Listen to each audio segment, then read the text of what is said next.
ஒரு பேச்சாளர் ஒருத்தர் மேடையில பேசிட்டு இருக்கும்போது, ஒரு 25 வருஷம் நான் அடுத்த ஒரு மனைவியோட தான் வாழ்ந்தேன் அப்படின்னு சொன்னார். பார்வையாளர்களுக்கெல்லாம் ஒரே ஷாக்.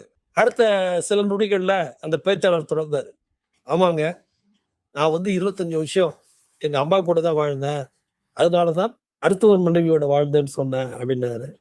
எல்லாரும் கைத்தட்டி ஆர்ப்பரிச்சாங்க. இத பார்த்துட்டு இருந்த பார்வையாளர் ஒருத்தரு, சரி நம்ம போய் இத நம்ம வீட்ல அப்ளை பண்ணுவோம்னு சொல்லி வீட்டுக்கு போனாரு. வீட்டுக்கு போய் சாப்பிட உட்கார்ந்தாரு. சாப்பிட உட்கார்ந்தோனே மனைவி கொண்டு வந்து சாப்பாடுலாம் வச்சாங்க. வச்சோனே இவரு ஆரம்பிச்சாரு. "ஏய் ஒரு செய்தி தெரியுமா? நான் 25 வருஷமா இன்னொருத்தர் மனைவியோட தான் வாழ்ந்தேன்" அப்படின்னு சொன்னார். சொன்னதும் தாமதம் மறுநாள் காலையில ஆஸ்பத்திரியில இருக்கிறாரு. எப்படி ஆஸ்பத்திரிக்கு வந்தோன்னு கேட்டா, அப்பதான் மனைவி சொன்னாங்க, "நான் பூரிக்கட்டையில அடிச்சதுனால தான் நீங்க வந்தீங்க.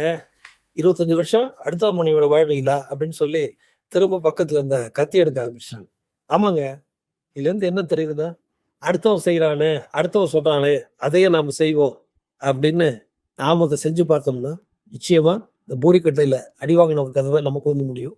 அதனால நாமளே சுயமா யோசிச்சு சரியான முடிவுகள எடுத்தோம்னா, சந்தோஷமாவும் இருக்கலாம், அடிபடாமயும் தப்பிக்கலாம். ஆமால்ல? நன்றி, வணக்கம்.